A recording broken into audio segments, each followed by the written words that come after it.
Okay, everybody, we're going to call Tom Seaborn. He's a PhD in kinesiology and fitness, and I'm going to see what kind of health tip he's got for us today.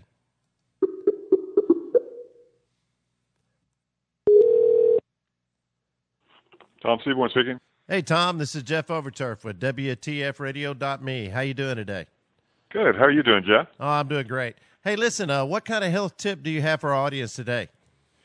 Well, today I thought we'd talk about something that we skirted on last time that we didn't fully develop, and that is interval training versus steady state. You know how you see people like jogging on the treadmill for 45 minutes or walking outdoors for an hour? I mean, that's all well and good, but you've probably heard the great research that if you just speed up and slow down, then that's a lot more bang for your buck than just doing this long, slow distance training. When you do this interval training, what you're doing is you're training your fast twitch fibers, like we talked about last time, the ones that are explosive, the type 2B, the fibers that we need, especially as we grow old. And also it trains both your anaerobic and aerobic cardiovascular system. And what that means is that it's a lot better than just doing steady state for your cardiovascular system, because your heart has to pump harder and it will work harder, and in doing so, it gets you fitter faster. So if, let's say, a person only has 20 minutes to work out, maybe a 3 to 5 minute warm-up, and then maybe just 15 seconds of hardcore effort, and then 45 seconds of recovery, and then do another 15 seconds of effort, and then 45, just doing those type of cycles can get you a lot more for your workout than just doing 20 minutes at a very slow pace. Well, give me an example of it. If we're, like going around a lake, I mean, how long, as far as, like if somebody is running or jogging, and give me an example on length of run, jog, and how they should mix it up. Yeah, similarly to what I just said would be a great way to start, where a lot of the research shows a 1-to-3 ratio, meaning like 15 seconds effort and then 45 seconds recovery. And that would be a 1-minute cycle, which is kind of easy to keep track of. So let's say you had your watch and you just sprinted for 15 seconds and then you jogged or walked for 45 seconds. And then your second cycle, you'd sprint again for 15 and then recover for 45. And if you did 10 cycles of that, then that's a heck of a lot better than doing just 10 minutes at a kind of a relatively moderate pace of, long, slow distance. I think I think that 10 miles on a walk run, that would be somewhere about a half a mile, right? Well, you mean 10 minutes, you mean? Yeah, if somebody did 10 minutes of the cycle that you just said, that would be roughly a half a mile? Yeah, it depends. It depends on how fast they are. Yeah, I mean, if you got a world-class sprinter, they're doing a lot better than we are. But right. Sure, yeah. I mean, so yeah, you measure it by distance. But what I prefer to do with my students is have them measure it by time. So that, like, maybe next week they'll do the 10-minute cycle. In other words, it's always good to warm up for like 5 minutes and then do your 10-minute interval training cycle and then do your 5-minute cool down. So that's less than a 30-minute workout. And then the week after that, maybe add a couple of cycles to that, which in our case of what we're just discussing, it's just adding 2 minutes. So if you add 2 minutes a week to your existing program, you start off with 10 minutes of the effortful workout, and then the next week it's 12 minutes, and the week after that it's 14 minutes. And that way you'll progress safely so you won't get injured. Okay, now let's use another example. If we were on a bicycle, and I know everybody does that on a bike, how would you suggest that we do it on a bicycle? Say we're going to be riding 10 miles.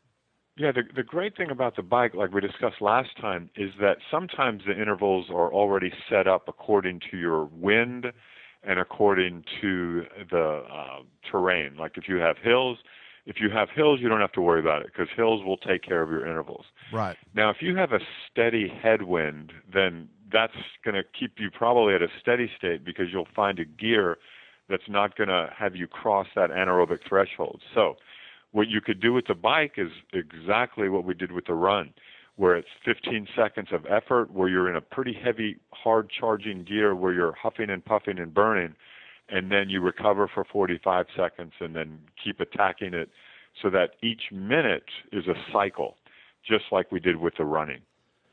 I have a question for you. I was on a track stand a couple of weeks ago, and I did exactly what you were just talking about. And I got to 50.7 miles an hour, and then to 50.3 miles an hour, and then 49.7 miles an hour.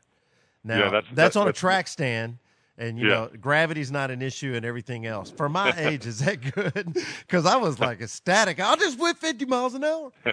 yeah. Like you just said, it doesn't translate to outdoors where there's no wind resistance or resistance against the road, right.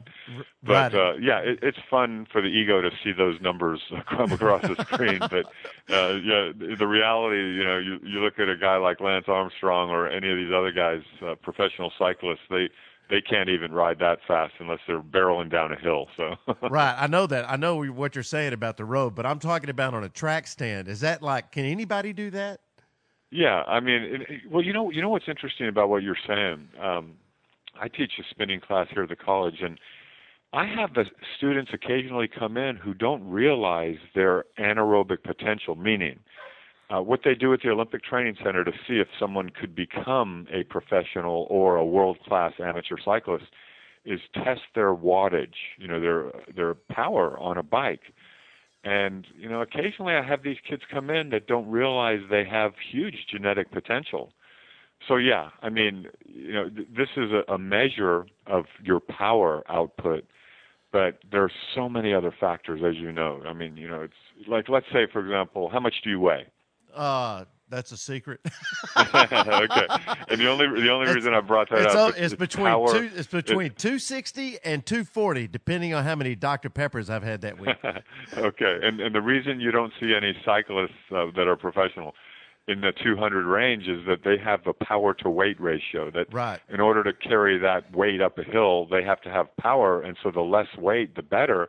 So these guys are razor thin by the time they do the tour or some of their major races, but they maintain that power.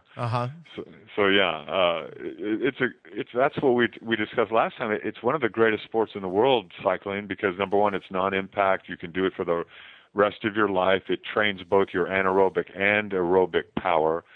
So it's a great sport, especially as we get older, because our joints kind of gravitate toward moves like cycling, where it's not going to be a pounding type of impact. Yeah, I know. Running is rough. Exactly. Okay, well, listen, I appreciate your tips today, Tom. You've always been a great help, and we're going to get back to you next week, and we're going to do another segment. Have you enjoyed doing this? Yeah, it's great. We'll keep it going. All right, man. Sounds great. Thanks a lot, Tom. Thanks, Jeff. Bye-bye.